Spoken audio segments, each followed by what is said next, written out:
Hello from the Heartland. My name is Jenna, and this is SmartHER News. News when it matters and why it matters. Our SmartHER series features unique people who help us think and live smarter. So, Ted, we're speaking just a day after the anniversary of D-Day, and the images of that day are so salient. I'm sure you saw many of them growing up. So what made you want to serve in the military? Yeah, that's a great question. And I wish I had an answer for you, like that I grew up with this patriotism bubbling up in me and I just couldn't mute it anymore. So I had to go serve. But it was a really practical reason. I was a math major in college who didn't want to go to grad school and didn't want to teach. But I also did not want to go live in my parents' basement after graduation. And so I was thinking about what are the jobs that I could do with this degree that would pay me well, that would allow me to experience life, and that would be something my parents could be proud of. And fortunately, as I was making this decision or struggling with what to do next, across the street from my parents in North Carolina, moved in a woman who was the officer in charge of the Navy recruiting district in Raleigh. And so I was home one weekend and started talking to her, and I thought, hey, the military sounds pretty cool, and they'll pay me while I'm an undergrad, and they'll give me a guaranteed job when I graduate. The biggest thing, though, was I felt like this would be the way I could cross the threshold into manhood. So much, my parents had worked so hard to provide for me, and life came pretty easy for me. And I felt like I hadn't accomplished anything on my own. And the military sort of checked all the boxes in a way that sort of allowed me to cross the threshold into manhood, but to do so in a way that my parents could be proud of and would give me a sense that I was sort of paying back a country that had allowed me to grow up in such a nice and sort of comfortable way.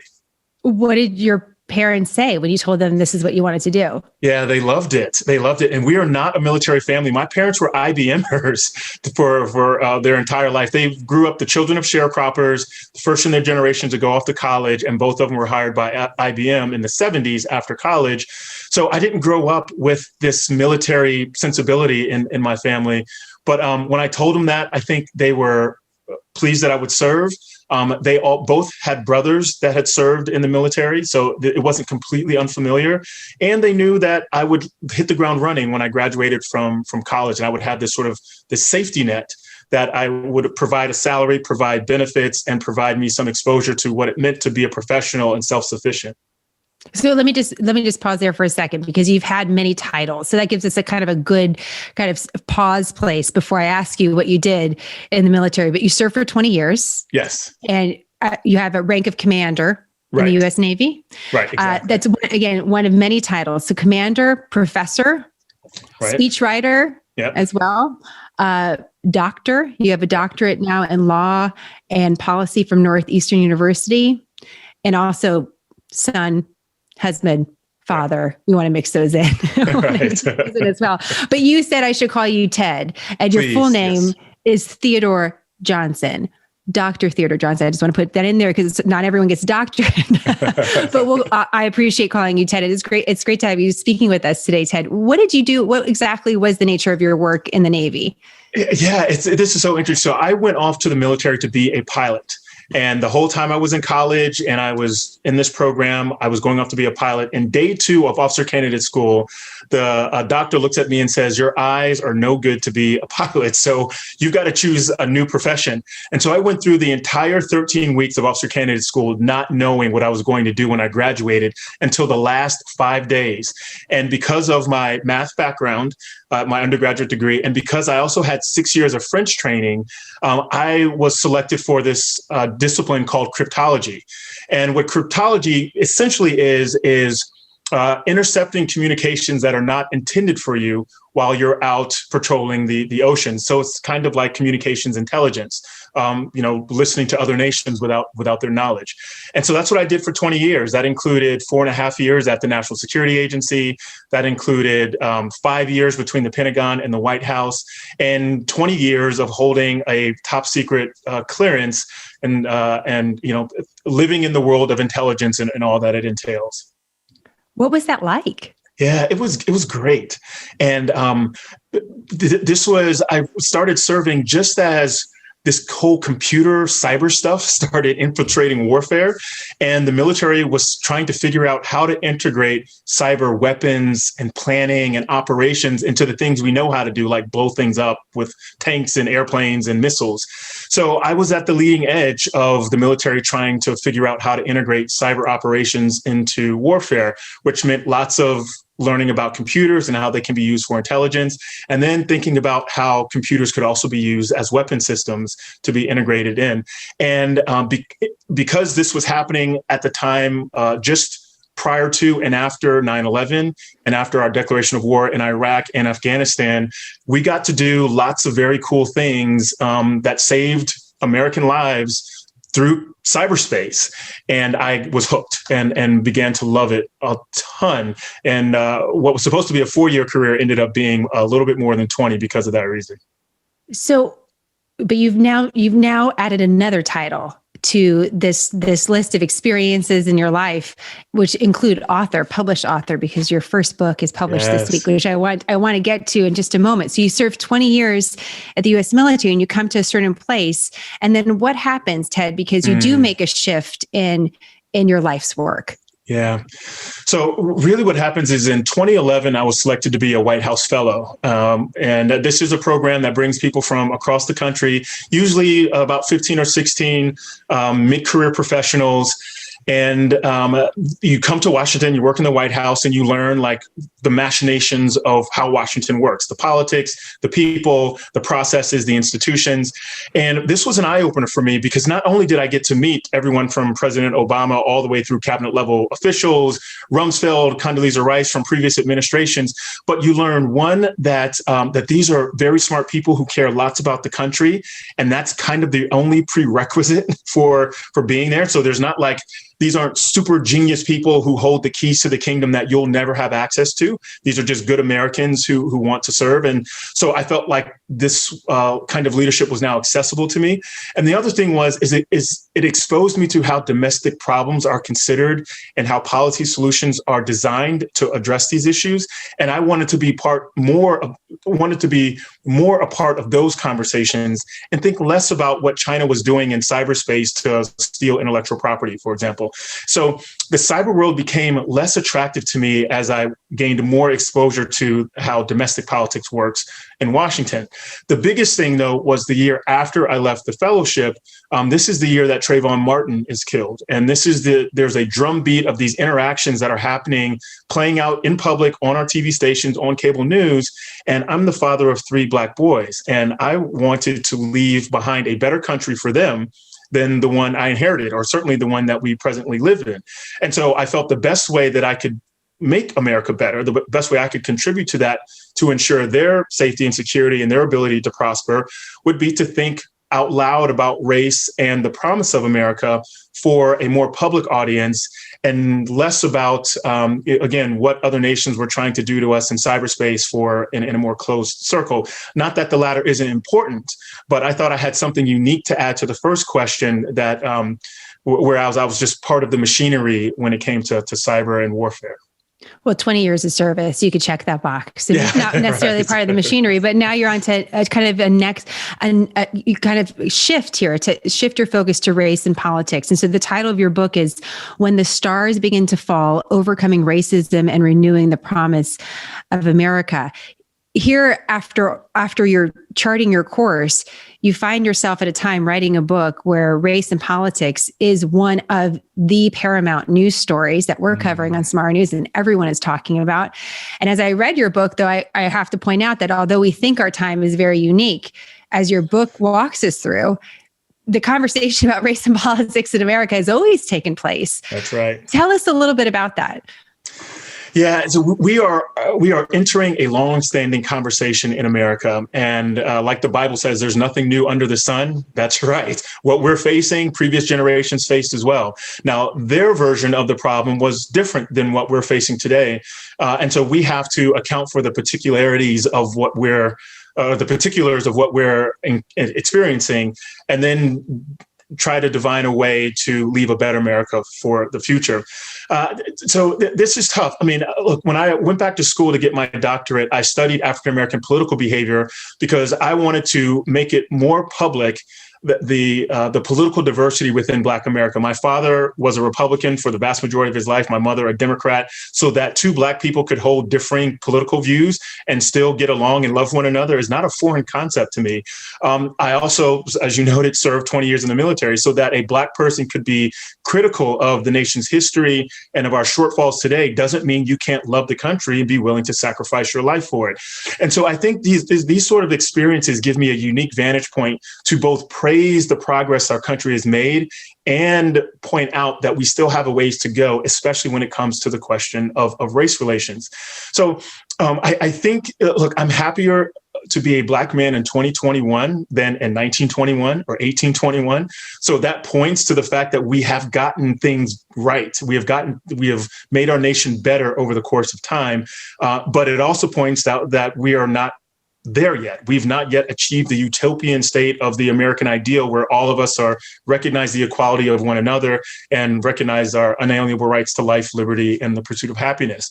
And so I want to help us close the gap between who we are and who we want to be. And what I argue in the book is that racism is one of the prime things that is preventing the closure of that gap.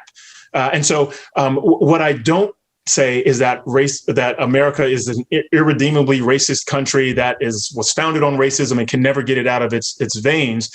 Instead, I say we are an imperfect nation of imperfect people who believe in a set of perfect ideals and have to actively try to be better than we were yesterday.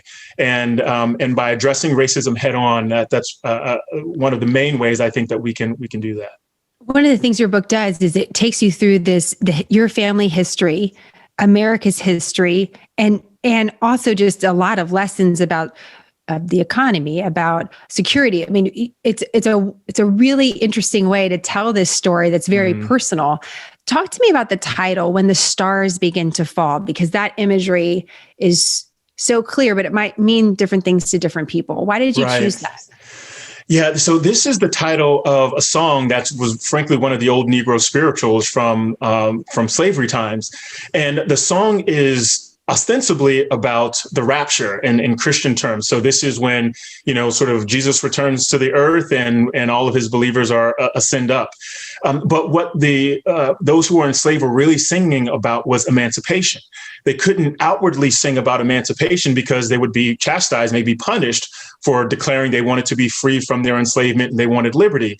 So they would often cloak their desire for freedom in Christian themes, which were acceptable. And so when the stars begin to fall, it's not just about the rapture, it is about emancipation. And they were essentially saying, when the new day dawns, when the stars fall and the sun rises, they would hope for liberty and not just for like not for heaven, as sort of the song implies, but for their emancipation.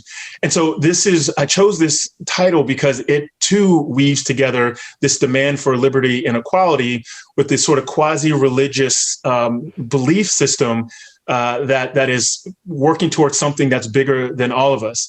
And so the structure of the book, which, as you noted, sort of talks a little bit about family narrative alongside political and historical analysis, alongside, just sort of like present day commentary on what we're facing.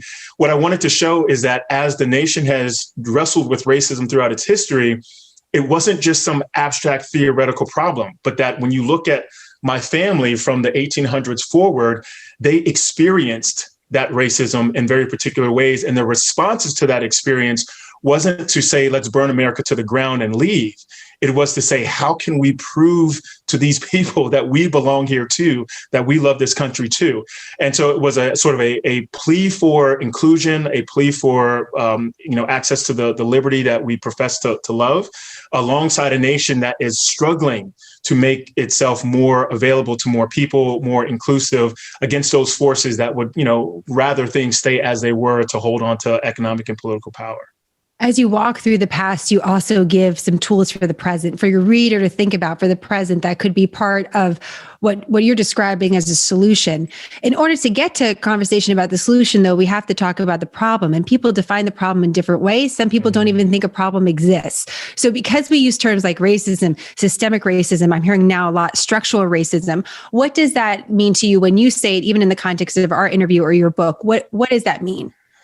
Yeah, you're so right. And one of the biggest problems with how we presently talk about the term racism or any of its derivatives is that as soon as we say it, the conversation turns to who was responsible for doing this and who was harmed by it. And then an argument ensues about whose job it is to fix it and whose job it is to like just receive the benefits of the fixing. And what I say is let's stop first. Like racism, in my view, is not the kind that's harming the country.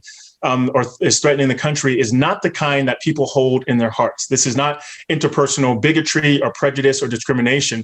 Instead, the way I think of it is like this. If two people are similarly situated and the hill that one person has to climb is to achieve the American dream is steeper than another person's, simply because of the group they belong to, that they were born into, then that presents a problem. And if you look at, group achievement or group opportunity or whatever over a number of socioeconomic factors, when you look at that of Black Americans versus that of white Americans or Hispanic Americans, whatever, there are differences in people's ability to achieve success. Not that it's impossible, but the hill is a little bit higher to climb than it is for others. In the same way that if a woman wants to be the CEO of a Fortune 500 company, her road to that job is a bit more difficult than a man's road to that job. So what I'm saying is America is structured in a way that for some groups, it's more difficult to achieve the American dream than other groups. And not because there's one group of people hate the other group, but because the way our society is structured based on its history, that difficulty exists. And when that difficulty exists across lines of race, that for me is structural racism.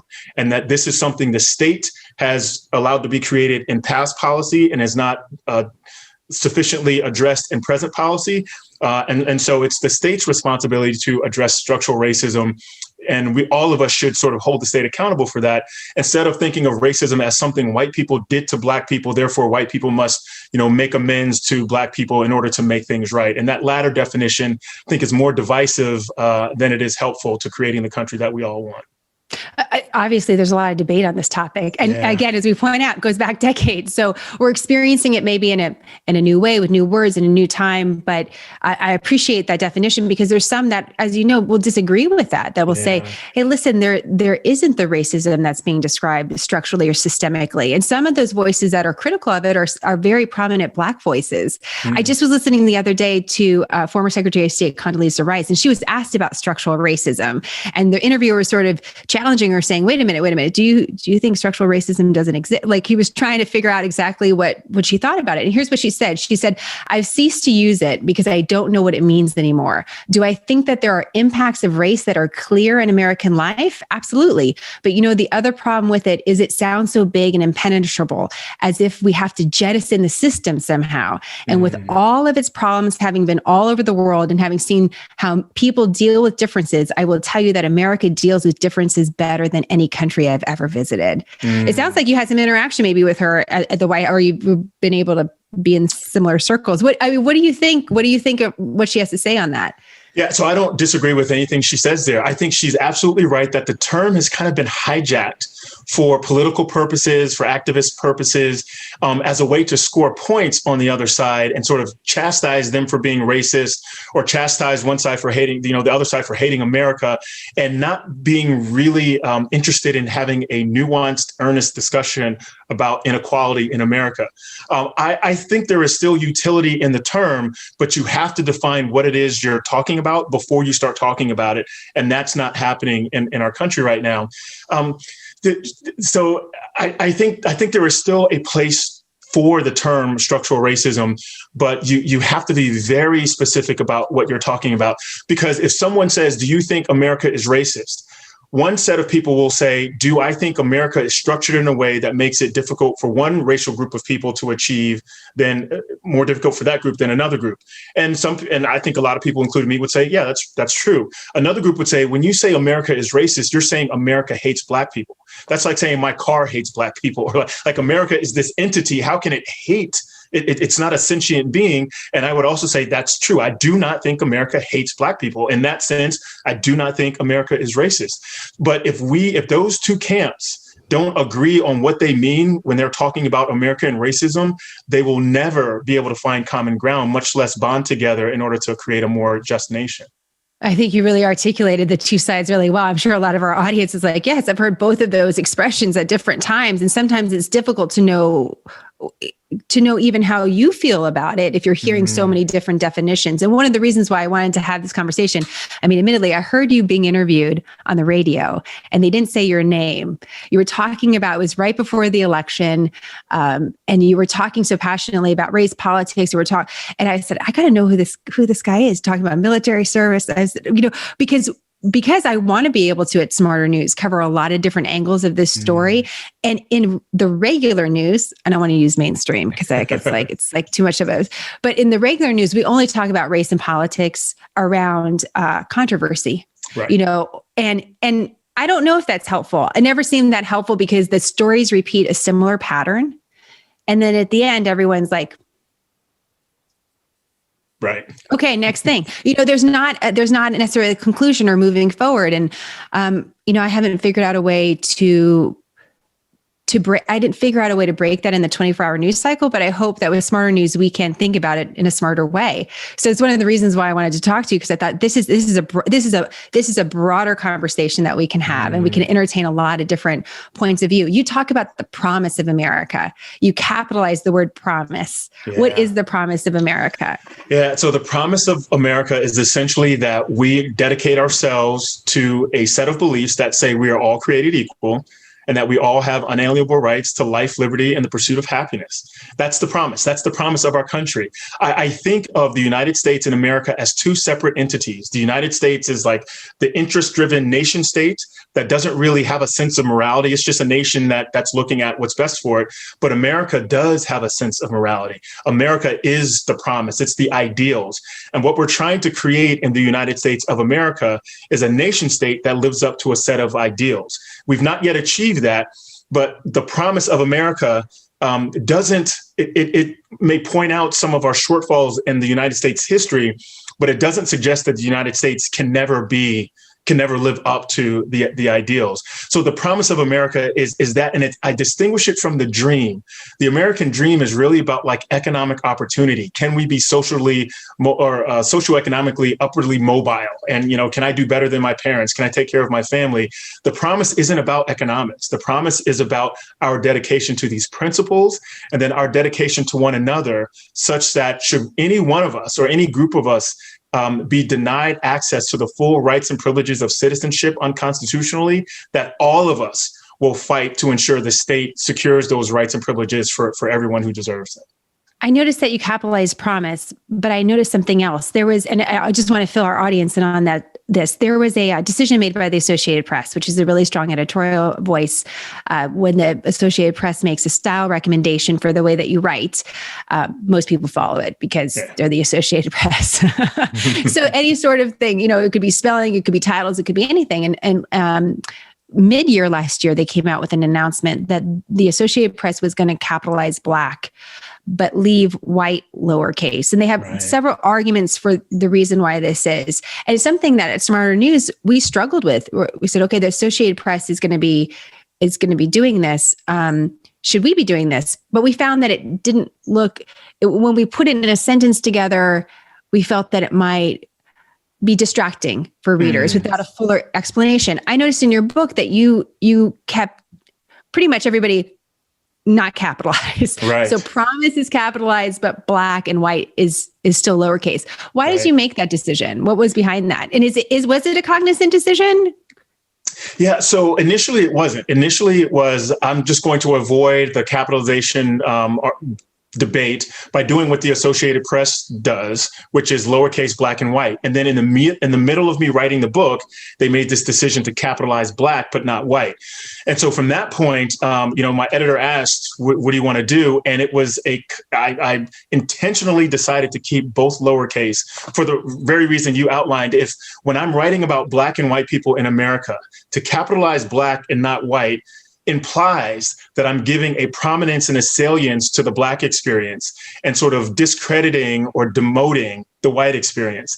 And for a book that's calling about ways we can establish solidarity across lines of race and wants to prioritize the promise, the connective tissue of America that brings us together across lines of difference, then I wanted to promote America and American more than the racial groups. I didn't want to erase the racial groups. And so I wanted to include the racial distinction that's incredibly important, but not in a way that would suggest that I value one more than the other. I maybe our listeners and our viewers might notice that more and have now a little explanation for why they might see the differences as they're reading the newspaper or experiencing different sorts of media. I want to quickly move to some of the solutions that you talk about. But before I do, I want to give everyone a taste of the book, because your family history is so fascinating and you know so much about it, Ted. I mean, it's really incredible. There's so many favorite stories, but one of them has to do with your name, Theodore, and how Theodore became a family name. Can you tell us a little bit of that story? Yeah. So so my full name is Theodore Roosevelt Johnson III. And I get this name from my dad, who got it from his grandfather, obviously. And it begins with President Teddy Roosevelt ascending to the presidency after William McKinley is assassinated. My great-grandparents, Will and Annie Johnson, were sharecroppers in South Carolina, growing cotton and tobacco. And they were not educated, didn't own the land that they farmed, but they still had this belief in America, so much so that they named their first child after James Weldon Johnson, who was a civil rights activist who fought for equality, racial equality in America, and wrote what's called the Negro National Anthem, Lift Every Voice and Sing. They named that first son after this man, but they named their third son, my grandfather, after Teddy Roosevelt, because one of the first things Roosevelt does in 1901 after becoming president is invite Booker T. Washington to the White House. Booker T. Washington was the most prominent Black educator, intellectual in the country at the time, and inviting a Black man to the White House for dinner was something that had never happened before. Frederick Douglass had visited Abraham Lincoln, but it was often through the back door. They talk politics. Douglass would leave. Washington comes through the front door and has dinner with the president and the entire first family. And once the word got out about this dinner, a lot of folks received the news differently. Dinner implied a kind of social equality that in 1901 was not widely accepted in the United States. A lot of white Southerners in particular were horrified, angry at the fact that Roosevelt invited this Black guy to dinner. And a lot of Black Americans, like my great-grandparents, were inspired by the invitation, even though the invitation was really about talking about politics in the South and Roosevelt getting Washington's advice on how things were working there. The dinner symbolized the kind of equality that, again, inspired many. So my great-grandparents, feeling inspired by this dinner, named their third son after him. And it's notable that they named him Theodore Roosevelt and not Booker T. Washington, because to them, it was a kind of political activism to suggest that their child could hold the name of a president, could hold the name of a rich white New Yorker, and sort of as a sort of claim on the promise of America through the naming of their children. And so they did so, and my family carried that tradition on for a century. Did you carry it on with your three sons? I did not.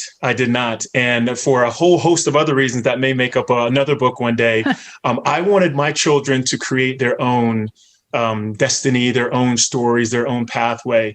And I think both things are like truly American, to sort of honor the past, but also recognize that forging a new future sometimes requires you to step out on your own merits and sort of individually claim who you are and what you stand for. So I made the break. Sometimes I kind of wish I hadn't, but I'm very proud of all my boys, and they will do the names that we gave them quite proudly.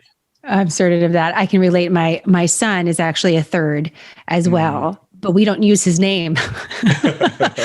We call him Trace. Him Trace. I think he thinks that's it because for exactly the same reason. We want to honor the lineage, but also make sure that he feels that he has his own story to tell. Right. You found yourself in the White House in the same room as Booker T. Washington with your family. Yeah, it's incredible. Washington waits in the blue room to greet the president, and the president comes down and greets him, and they sort of go off to have dinner. And when I was a White House fellow, the presidents usually have military families over for Halloween. Certainly the Obamas did, and the Trumps carried on that tradition. And I'm sure Clinton did it before Obama, as well as Bush. And so while we were waiting for the president to sort of join this grouping of military families, we were standing, me and my family were in the blue room sort of looking around, and in walks President Obama.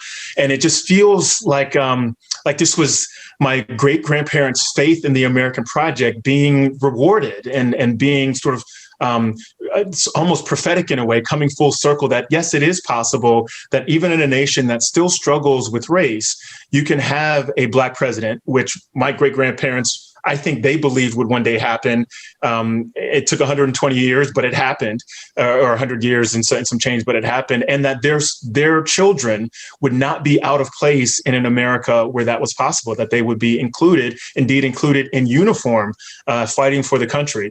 So, when people talk about the promise of America, I can point to my enslaved great-great-great-grandfather and say how we have fallen short. I can point to my grandparents and great-grandparents and show how Jim Crow caused us to fall short. But then I can point to the story of my name and show how the promise of America is actually making progress to being achieved. And we should be very proud about that.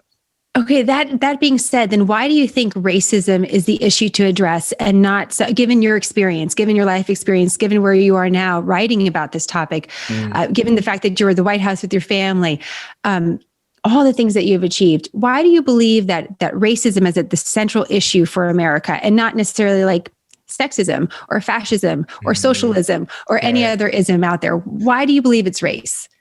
Yeah, and I think it's racism for us. It may not be racism as humanity's problem to tackle, but I think it is the United States' problem to tackle, given our history. We were a nation that was founded on the idea that all men are created equal, and we enslaved people at the same time as making that declaration. So we have a unique experience with racism in this country that we've not fully reckoned with. And we've tried to. I mean, the Civil War happened, and it was important. And many people fought for equality over the sweep of our history and have won. But my sense is, if we don't address racism, then all the other isms can never be fully addressed either. If we look at nations that are socialist, if there is a diversity of races within that socialist country, racism is a problem. If you look at places where economic inequality has run amok, if that place also has racial diversity, then that inequality falls disproportionately on people of color. And so no matter what ism you look at, when you mix in diverse racial groups into that ism, racism becomes critical, becomes foundational to the other ism you're trying to address, whether it's getting rid of communism or introducing capitalism or even with sexism, because across the gender divide, women of color typically have a different experience with sexism than white women will, and both of them experience sexism. It's just racism adds another factor in it, another variable that makes it a different experience. So, given our history, if we can mitigate the effects of racism, then we are better positioned to tackle and address all of the isms that prevent us from fulfilling our potential as a multiracial democratic society. So in your book, in multitude of different ways, you describe the problem as you see it. How would you define success? What you have probably people in our audience listening saying, I told this resonates with me on so many levels. But what does success look like? We mentioned other countries. Is there another model out there? What would it look like to finally say, you know what, we got this. Yeah. We figured it out. We are trying to accomplish in this country something that the world has never seen: a large superpower, populous nation that is multiracial and egalitarian. No one's ever done it. It's always broken up because of financial concerns, because of racial group divisions, et cetera. So we don't have a historic example of what we're trying to become. We do have some small examples in our history and other places where multiracial groups have come together and held power to account for violating the rights of the entire group or one group. But those things tend to be broken up because those with power begin to exploit racial differences as a way of breaking up people who have come together and reducing their ability to make demands of government or monarchs or whatever and move forward. So what success looks like is not the utopian state where race no longer matters. I think for us, success looks like a recognition that particular groups in our country do not have the same access to rights and privileges of citizenship and economic opportunity as others through no fault of their own. And that there are things through public policy that can be done to ameliorate some of those issues. And the other thing is that when people begin to try to exploit racial divisions, that the connections across race are too resilient to allow that exploitation to turn us against one another. So we will be successful when the people are making demands of the state, like around taxes or around job opportunities or economic growth. And when those with power try to say this group is really trying to take resources that you and your people have worked hard for and don't let them do that, that instead of saying, you know what, you're right. These people are trying to cut the line. These people are trying to, get largesse from the state that we're not getting. Those people will instead say, these are my fellow citizens, my fellow Americans. And the struggles they are having is not because they're trying to take from me. It's because the government is not delivering on its promises to us all. And when we get to the point where people will not allow themselves to be divided by race, divided on the issue of race by people with power, then we will know we have a society that is resilient enough to uphold our capitalism, our democracy, and our striving to become a better country that meets our American ideals. How have you seen both political sides, I could say parties, but both political sides right now exploit race to distract, as you're pointing out, from some of the bigger issues that confront every American? Yeah, it's almost in everything they debate now comes down to appealing to whoever makes up the bulk of their base when it comes to elections. And so we will see those in the Democratic Party working overtime to ensure that communities of color, it's easier for them to vote. It's, that they show up on election day and those sorts of things. We'll see those on the Republican side whose basically their electorate is mostly comprised of like older and white Americans, structure policy or structure legislation that makes it easier for those folks to vote. And the thing between the two of them is their disagreements on voting security, voting access, et cetera, almost always trace the lines of who is helped most by their laws in terms of shaping the electorate to help them win elections. So I don't know if I'm saying this like very clearly, but it's almost like the things they argue for, if you look who is helped most by their policy, you will know it will often be where the outcomes help one set of people more than the other. And the set of people that their policies help are often along racial lines and are often grounded in which group of people will help them win the next set of elections. Do you think both sides exploit our emotions over race, though, either to ignite more feeling of division or more feeling of exclusion in order to reach those goals? Is that something that both sides are guilty of? Yeah, so both sides are absolutely guilty of using sort of bumper sticker rhetoric that gets their side angry or energized in opposition to the other side, in order to help them hold on to power or secure power. And the key part there is in opposition to the other side, instead of in support of principles or in support of policy that is more American, more democratic, it's in opposition to the other side. So when one side says, America is racist, Republicans are racist, and everything they do is about pushing us back to Jim Crow, that is rhetoric specifically designed to energize the folks that are most likely to vote Democrat. And when the other side says, the left is trying to push the 1619 Project and all of the mistakes America has made in this critical race theory down your throats because they don't think there's a place for white Americans in tomorrow's America. That is bumper sticker, caricatured, stereotypical language, rhetoric meant to organize people in opposition to their fellow Americans instead of in support of a more inclusive vision of America. Now, there are folks on the center left and the center right who are using inclusive language, which suggests that there are, people on both sides who want us to come together. But the ones who get the most attention, the most spotlight, are the ones who use the most extremist language on both sides. Well, and that's one of the parts of your book, I think I have it marked here actually, is that it's such a good reminder, even when we're covering the news, to remember what it distracts from. Right. And how race is sometimes used in that general conversation about politics and policy, and asking the broader question, well, what are we missing during this time? Right. Or what actually helps everybody? And how can you hold the people in power accountable for that?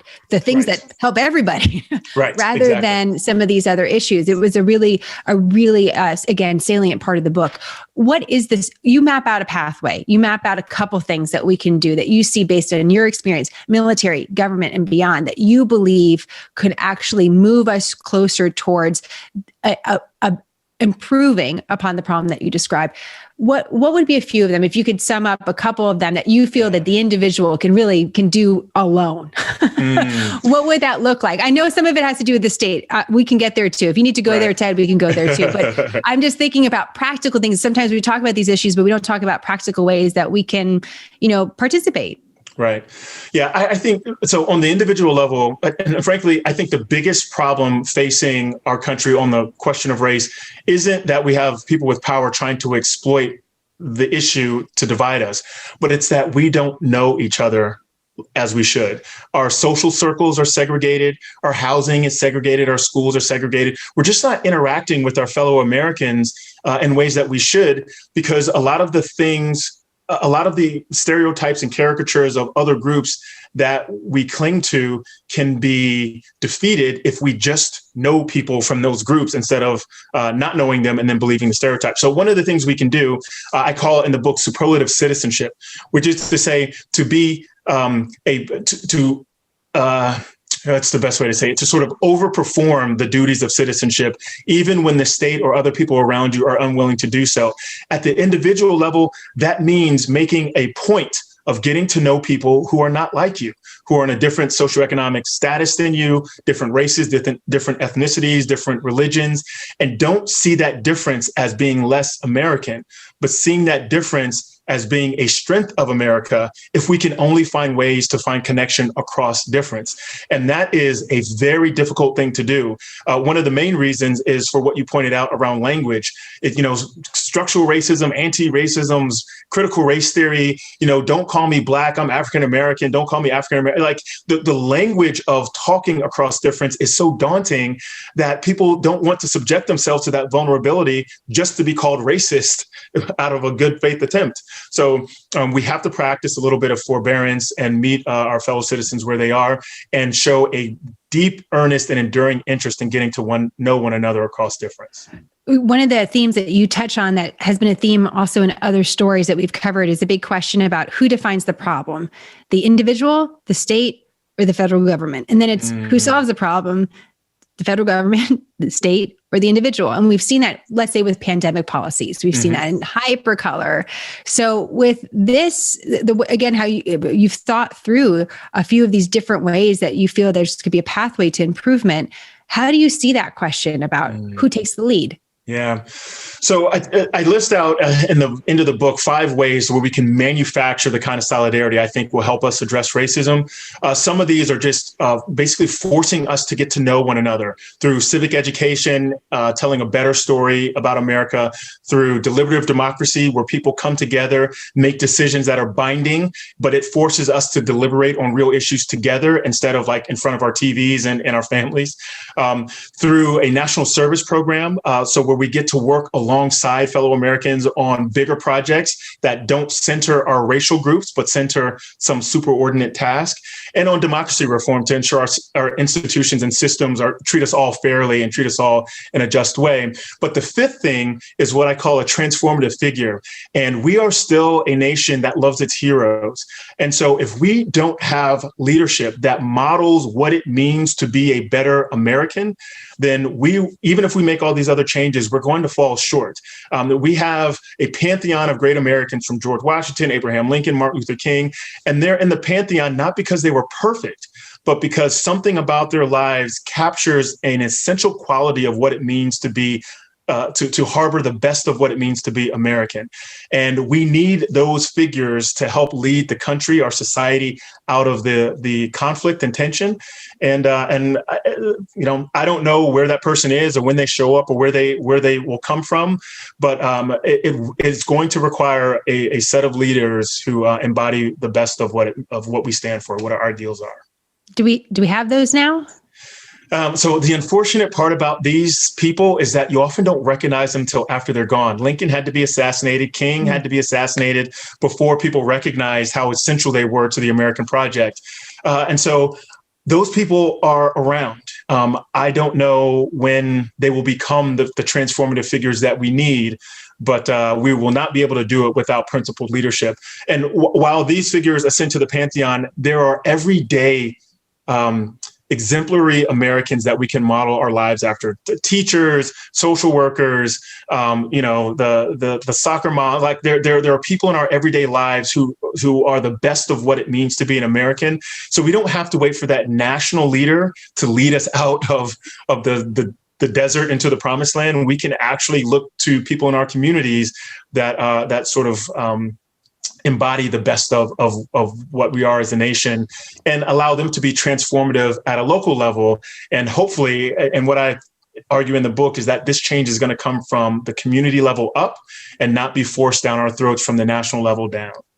That's interesting thinking, because we know that there's a lot of policies that are aiming to try to be a solution. And that's probably a whole other interview. Right. When you set out to write this book, did you end up where you thought you were going to end up? Or did you learn something in the process and maybe wind up somewhere different? Yeah, I definitely learned along the way. I think I wrote the book trying to convince myself that what I was arguing for in the book was actually possible. And it was almost like I was making the argument in order to convert myself, believing that in doing so, I would be able to do that for others. And in the end, I thought I would end up in a more pessimistic place than I did. And I actually ended believing that this is within our capacity to do, absent a national calamity. I don't think there doesn't need to be another 9/11 for us to sort of come together. But I do think that there will be more hardships that we will have to go through as a nation before we get to the point where we recognize that racism is the problem that it is, and we need to come together across difference. So I ended in a better place than I thought I would, and I'm grateful for that. It suggests that the book hit the mark. It's a wonderful read. I highly recommend it. And I wonder if we could end where we started too. You chose military service. I mean, you talk about it in the book, you talk about the intimidating Marines. That's right. But you also talk about this greater purpose. And I wonder if I don't want to say more, I'm not arguing for more service, but I'm wondering if more young people found that path. And, listen, I'm a wife of a veteran. I'm a Navy wife too. So we got the Navy connection going on. Right. If that also is somehow part of it too, Ted, that's Absolutely. Sort of serving a higher, something that just isn't political. Right. And is greater, a reminder of America, capital A. Right. Absolutely. And I mean, even all the sociologists will point to experiments that have happened over our history where group conflicts are often resolved by giving the broader group, everyone together, a mission that forces them to work together in order to accomplish the mission. And it's not the mission that actually makes them feel connected. It's the exposure to one another in the course of accomplishing the mission. So this is why I say achieving the perfect American utopian state isn't required for us to feel connected. It's just that all of us, if we all work towards that goal, whether we get there or not, we end up a stronger country because we're working towards it together. We're talking, we're exposed to one another, and we are seeing the payoff of our efforts when we all work collectively. That's an interesting concept, and one I could totally understand. That the process is as important as the destination. Yes. Just a final note. I know there's going to be a lot of important readers of this book, but I know that there's a really important one that you recently lost, and that she was able to see the cover of. I mean, it's a beautiful book, Ted. Thank you. Do you want to talk a little bit about your mom? Yeah, thank you so much. So my mom passed away May 10th of this year. Sorry. No, it's okay. So, yeah. It's right on Mother's Day, huh? Right around there. Yeah, the day after Mother's Day. She had battled cancer since 1999. She was diagnosed with breast cancer. For 22 years, the cancer came back 3 times, and she beat it every time until this last time when it came back, and it just caused blood clots, and we lost her over the span of 2 weeks from being healthy, loving, regular mom to no longer being here. But she was able to read an early draft of the book. I talked to her about the family stories. Part of her story is in the book. And so I know she saw it, she read it, but most importantly, or at least most meaningful to me in this moment right now, is that on the day she went back to the hospital for the last time and would not return home, that day, the hardcover of my book that you held up arrived at my parents' house in North Carolina. And she opened the FedEx package and saw the book and flipped through it. And then within an hour and a half, my sister and my dad were taking her to the hospital. So she held the book, she read the book. Part of her story is told there. And I'm just, though she won't be here when the book officially launches on June 8th, I'm somewhat comforted to know that she has touched the work, and she certainly lives on through it. Absolutely. One of the things I love about journalism is that now we shared your story, and now we shared your mom's story, and then in some strange way, our stories intertwine, even just for a moment. And It's an amazing way to honor all those that came before us, so that we can write the next chapter. Right. Which is really what your book is talking so much about. Congratulations, Ted. It's a huge accomplishment. It's an amazing conversation. And I hope that you'll come back and join us again soon. But I highly recommend When the Stars Begin to Fall, Overcoming Racism and Renewing the Promise of America. Ted, thank you so much. Thank you. Quick, concise, nonpartisan, smarter news, a refuge from the storm. I'm Jenna. Thank you for choosing smarter.